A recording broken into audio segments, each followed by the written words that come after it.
I'm getting ready to fire up this Husqvarna 372 XP. For the second time, I ran it last night. I've got to fill it up full of gas again. We're gonna run another full tank of fuel out of this. Sorry, my GoPro's kind of deciding to come off.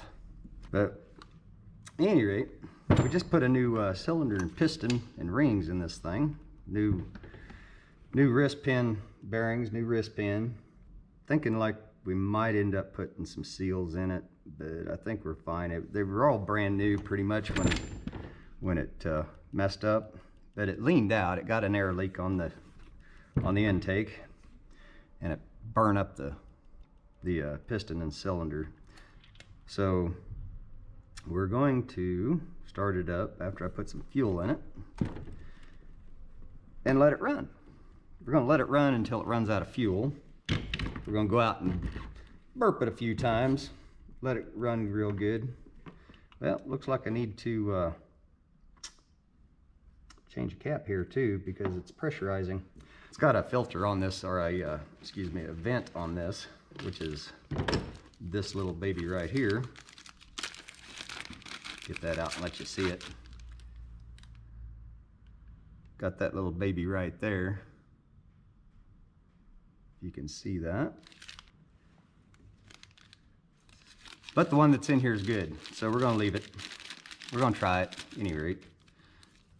I just bought this just in case it was giving some extra issues. But disregard the looks of that gas can. It's been through heck and back.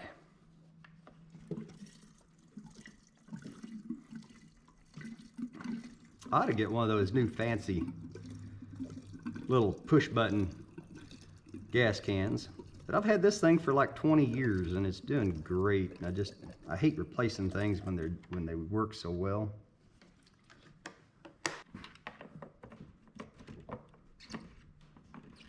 Now this thing, I ran it for most of the tank full last night. And I'm going to try to start it without even hitting the choke on it. I don't think it'll work, but better turn it on first.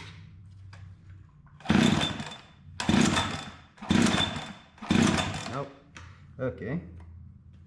Choke. Pop. That's one time, by the way, after being cold all night.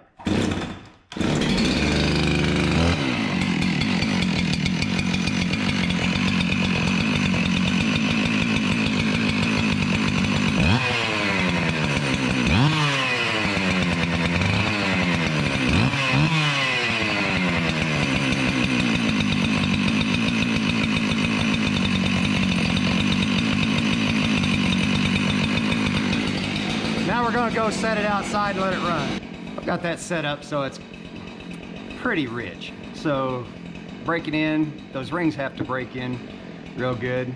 They're a good caber ring, so it shouldn't take too awful long, but we'll see.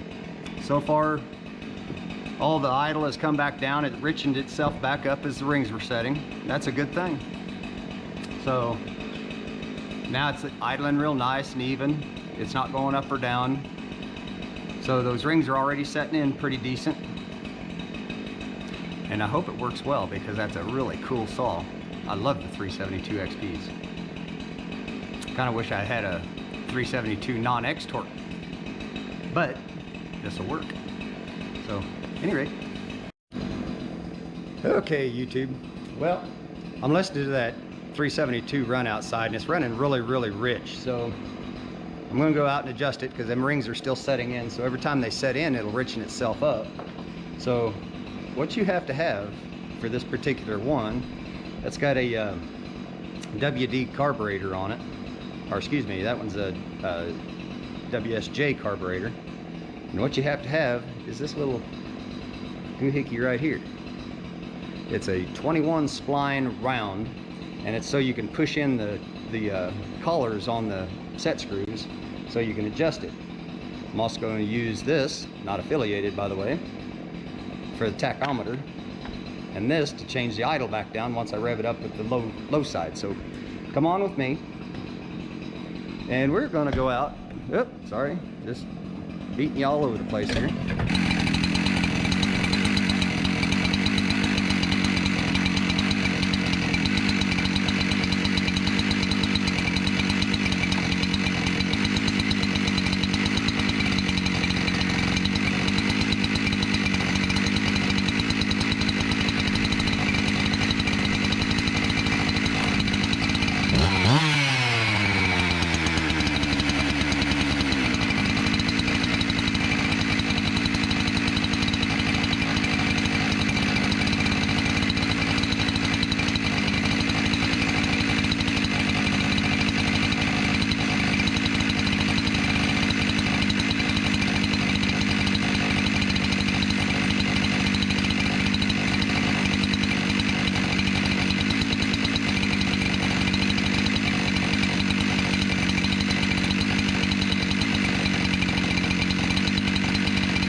Okay, so what I did out there was those rings are starting to set in, and as those rings set in, it'll richen itself up.